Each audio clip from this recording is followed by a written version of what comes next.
So now picture that 16-year-old deep in prehistory experiencing this for the first time. Here's where I have to be honest.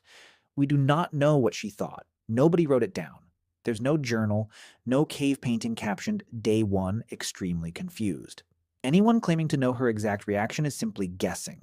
What we can do is look at traditional societies, much more recent ones, but still outside industrial culture. Anthropologists recorded how menarche gets handled. And across many unrelated cultures, first menstruation isn't hidden. It's marked. Sometimes with seclusion, sometimes with ceremony, sometimes with celebration, but almost always recognized as significant. Not a secret, not something to be embarrassed about. Did prehistoric humans handle it the same way? We genuinely can't say for certain, but it does suggest something. Treating periods as an unspeakable secret is more of a modern habit, not a universal human one. The Greeks and Romans took it further. A physician named Cyranus of Ephesus wrote around the 1st century CE, maybe the 2nd. He produced a detailed 4-volume text, simply called Gynecology.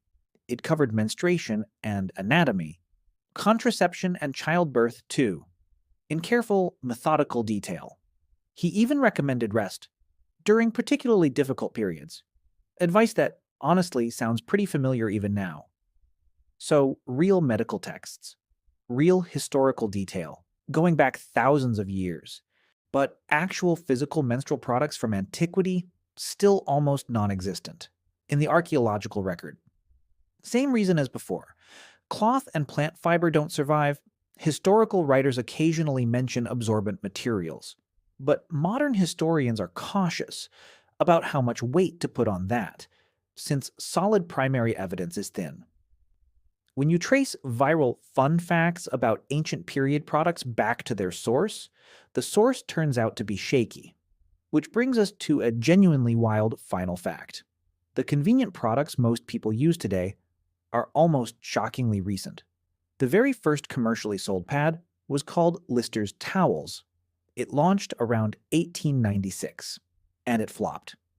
Victorian-era society considered it too shameful. Too shameful to advertise, or even discuss openly in stores.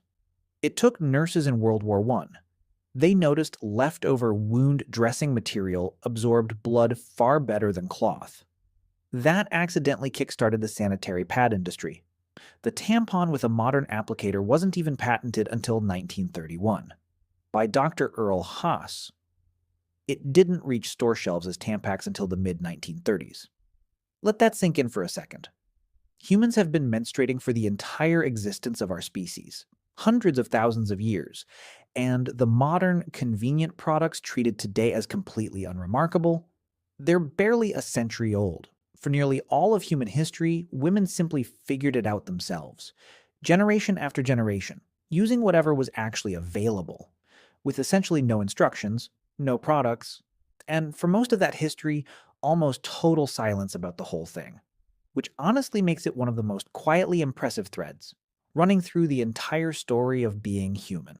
Once we hit actual written history, though, the picture gets dramatically clearer, because now people were writing things down. The oldest known women's health document is the Kahun Gynecological Papyrus. It comes from ancient Egypt, dating back to around 1800 BCE. It directly addresses menstrual issues, alongside pregnancy and contraception.